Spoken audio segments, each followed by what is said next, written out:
Alright, yeah, welcome back to some more Magic Arena, and we're back once again with our Mardu Legends list. So without further ado, let's get into the games and I will see you there.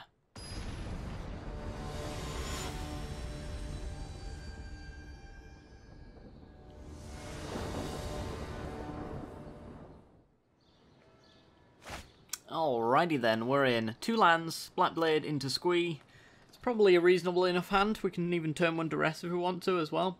Yeah, let's do this. So, it's kind of matchup dependent. Memorial to Glory says to me this is either tokens or a Divine Visitation style deck.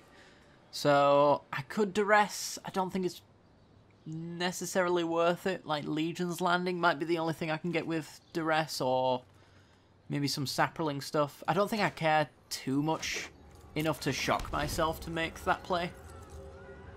So we're just going to go duress next turn, which allows me to put Sacred Foundry down, and then we can drop Squee, I guess. Oh. Well, now I want to Turbo Slam Blackblade because I need it in play while it can't be countered.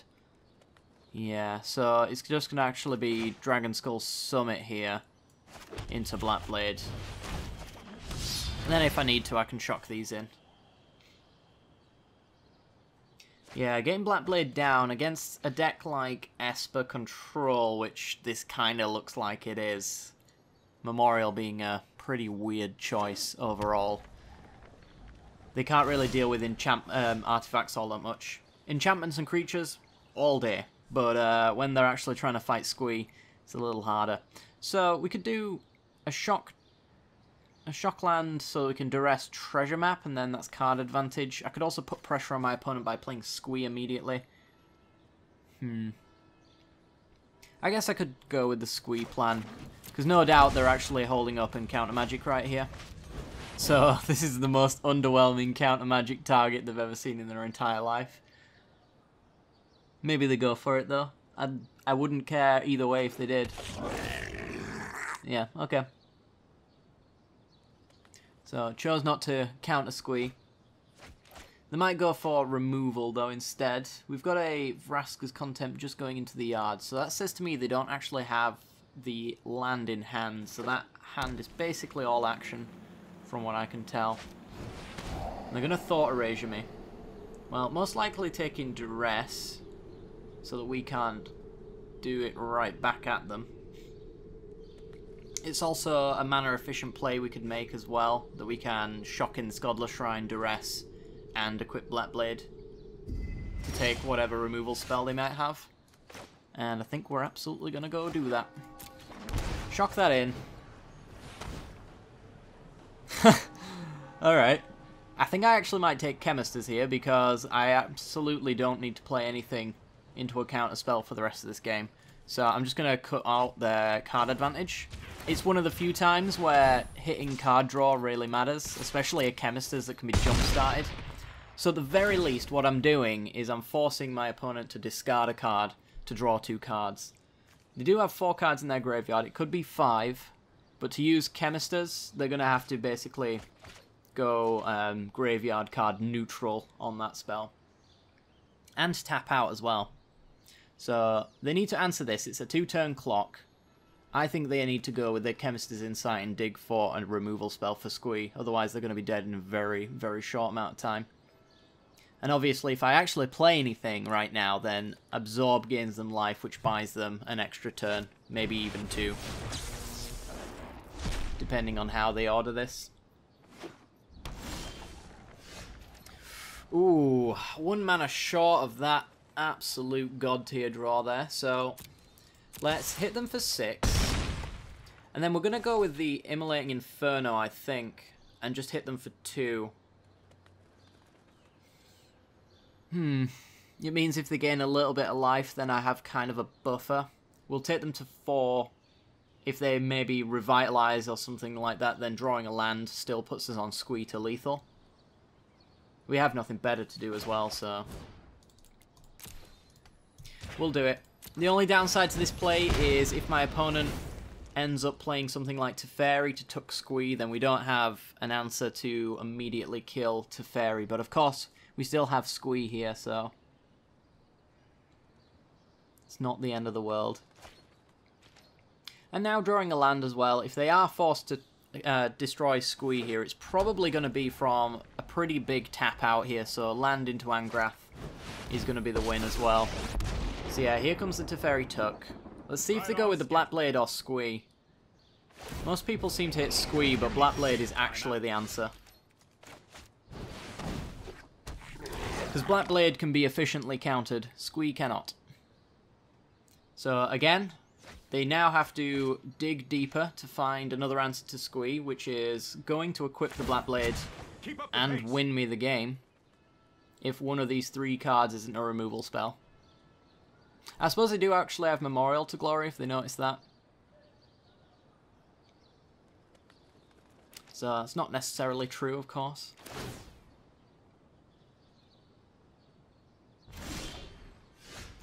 Ooh, Danitha. Okay, well, can't play anything into those counter spells. It's just equip Squee. I think they just hovered their Memorial, so they've noticed. So here we go. Cracks Memorial. No point hitting Teferi, because they might actually just let it go in order to card draw if I went in either way. This way it cuts out a land, at the very least. We know we're drawing Squee, which is a little bit of an upset, unfortunately. But we have Clarion to potentially clear the way if they don't have Absorb backup, which they most likely will, unfortunately.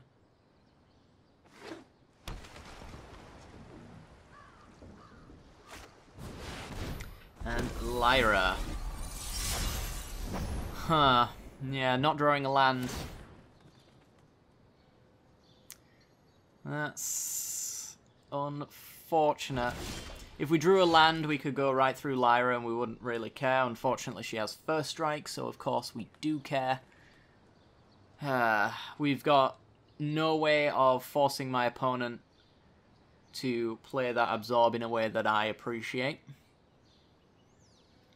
Because even if I Clarioned here, first strike on Lyra would still kill Squee. We needed a land, essentially, in order for us to be ahead here. So playing anything into a counterspell doesn't really do me any favours. I guess maybe they could be encouraged to not counter my treasure map on the off chance that I end up having a burn spell that they're afraid of, or something like that. We could try for it. It's not like they're not going to be able to get to life total that they like anyway with a Lyra attack. They have the blocker back anyway. So I expect this to be absorbed. Maybe even syncopated X3. Negated. Wow, they just have every counterspell. Okay. Yeah, they have sabotages, absorbs, and negates in their deck. Fun times. We might actually lose. Finally tucks the Black Blade. Okay, so my job now is to get those counterspells out of his hand. Wow. They just have everything. That's fair enough. If you just have everything, then I don't feel bad about losing this one. Games 2 and 3, though, we bring in a hell of a lot of, control hate, so it's going to be pretty good. Untaps opens up the counter magic. I think I'm just going to scoop this one up. Got a Lyra we can't play. Yeah. It's going right for our opponent, going wrong for us. Okay. Yeah. So, Squee and Black Blade. It's not an assured win, of course. We actually have to be good at drawing cards, which we weren't. So, there is that. Alright, Urza's Ruinous Blast coming out. It basically hits nothing. In games 2 and 3, they can bring in Thief of Sanity, which it does hit, but we're going to keep in a few things that hit that anyway. They do run Lyra, so Bedevil comes in. This is one of those sideboard texts for Esper Control where we actually don't go down creature removal in that sense. We actually bring up more Planeswalker removal that just so happens to kill Planeswalkers at the same time. So we're more teched towards that kind of deck. We want to bring in the Duresses, of course, as well to hit all of their Planeswalker stuff. Angrath is coming out, because we're bringing in the Immortal Sun to tackle their Planeswalkers. I'd much rather shut off their Planeswalkers than have my own. And we're also bringing in Hand Disruption as well, so Angrath's Tick Up isn't necessarily going to get too much use. We can also bring in the Sorcerer's Spyglass to name Teferi so that Teferi can't tuck the Blackblade, which is currently their only answer to this card. We can also name Azcanta the Sunken Ruin in order to lock that out as well. So as far as the next cut is concerned, it's probably going to be the Deafening Clarion. I will rely easily on the Bedevils, the Mortifies, and the Lava Coils to take care of Thief of Sanity. And, of course, these two hit Lyra just fine. You could bring out Immolating Inferno, but there is value to be had from this card, as well as Yawgmoth's Vile Offering. We can take a Teferi on the off chance that we haven't already played Immortal Sun, so it's reasonable removal for all of that stuff. So this is what our 60 tends to look like. Sometimes you want to bring out Danitha. It completely depends on how much removal you end up seeing from your opponent, but this one seems good enough for me.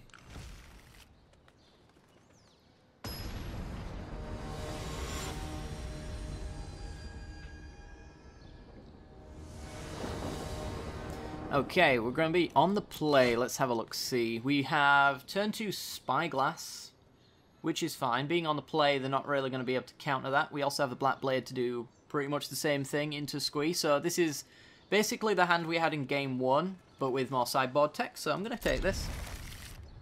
We need one more land, but I'm sure we can manage that. Our opponent also mulliganing down to 6. And we're going to see what is in our opponent's hand, so we can play around it. Like, we can use this second Spyglass to bait a counterspell if we really need to make Black Blade resolve, which we really need it to resolve. So, trying to dodge a turn 1 Duress, which could take Black Blade. And we did, okay. And we got our next land as well, so let's just go with... Ooh. So if they go with turn 2 Thought Erasure, they take the... Well, they'll try to take the Spyglass and fail. So actually, I think I'll lead with the Black Blade here. And then if they go Thought Erasure, they're tapped out and we can resolve a Spyglass anyway. We know they don't have double Duress, so we don't have to worry about that. We could see Negate from them, but I'm willing to run a Spyglass into a Negate here. Yeah. And it's now a little bit awkward if they do Thought Erasure the next Spyglass. They go with Thief of Sanity. So, in order to avoid losing cards out of my deck, I'm going to have to bedevil that Thief. And play Godless Shrine tapped. I don't want to give my opponent card advantage, really. Basically, our deck is full of Hand Disruption and removal now at this point, so Thief of Sanity would get some really good control tools that we don't want our opponent to have. So I'm going to drop down Squee, and seeing how quickly that resolved just says to me they don't actually have a counterspell in hand, which is real good. So the best thing I could see from my opponent is them tapping out to deal with Squee. They go tap land, so no Teferi.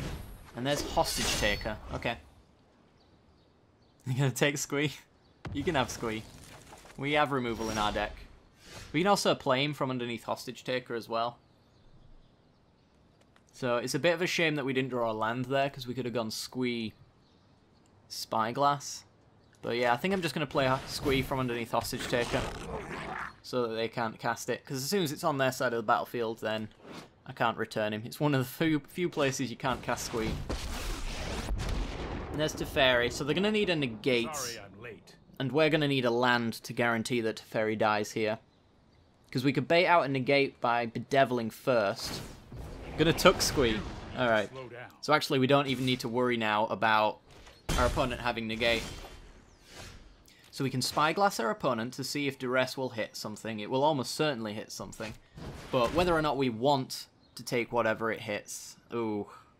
They've got Thief of Sanity. So now our Bedevil can hit Thief rather than Teferi, because obviously we're going to name it. The only thing they'll do with Hostage Taker is the problem with Spyglass, but it's not a problem. Teferi, Hero of Dominaria. Now they can't activate that. We can take their Counterspell, or we can Treasure Map. I think we want to take the Counterspell so that their Thief has to come into play unprotected, so we'll do that. Also, again, land is Bedevil treasure map now. We just really need to hit a land, because apparently we're incapable of doing that. We know Squeeze coming the draw after next as well. The Immortal Sun is not a land, and we'll deal with Thief of Sanity now while we still can. So knowing that they do run Hostage Taker and they can take Spyglass, we don't really want to just leave Teferi in place. Wow, another Thief. This is rough. Why can't we draw our 5th land? We're actually cursed. So they have Vraska's Contempt, so I think the answer is now Treasure Map here. To scry for a land. Or a removal spell for Thief. Either one kind of works. I think we know they have Vraska's Contempt, so Lyra is not an answer to Thief of Sanity, really. But it will get that answer out of there. They might even now take a good card from my deck as well. Mortifies and Bedevils are pretty useful. Bedevil specifically can now take my Spyglass or my Blackblade away. And they just milled 2 of the lands because reasons. They take a Blackblade. Okay. They didn't really have a choice in the matter. It was just lands for them, other than that. But they could actually equip it and get +7/+7 on their creature, which is pretty rough. Yeah, I'm not sure how to get as lucky as my opponent. I'll have to ask them later. But they have everything except for my phone number, but maybe I'll give them that later. Right, we have to bottom this because we actually lose to Blackblade here. And I need to get a Bedevil answer or a Mortify here. So let's have a look, see. Yep, still not as lucky as my opponent. And still not as lucky as my opponent. Okay, so we just lose. Cool. Play Squee. Well, that was really unfortunate running. We had everything we needed except for lands and removal when it counted. Yep, Vraska's Contempt, equips, Blackblade, +7/+7 on their creature, that's more than 10. Maybe they avoid the Blackblade and we survive, but it doesn't look like it. Yep. Fair enough. Well, that was disappointing on a pretty colossal scale, unfortunately. This is basically the matchup we're teching against, and most of the time, 9 times out of 10, we will win this matchup. But you just can't help how your deck shuffles up occasionally. It is what it is. Can't get too messed up about it. I don't think we played that in the slightest bit wrong. We took out the right cards at the right time, just didn't find the right cards when it really counted. But hope you guys enjoyed this one. If you did, be sure to like, subscribe, hit that little bell icon. If you want to see more from this deck, I do offer a 4th video as a reward for Patreon subscribers and Twitch subscribers as well. So if you are one of those, head on over to the Discord because there is a video rewards section in there you can go and check out. I also post it to the Patreon feed as well if you are a patron. Any support is very much appreciated, but completely optional, and of course I will try to make as many videos as I can throughout the week anyway, so hopefully I can keep you all entertained. All I ask is you like and subscribe, hit that bell icon, all that jazz, and I'll see you all next time. Bye bye.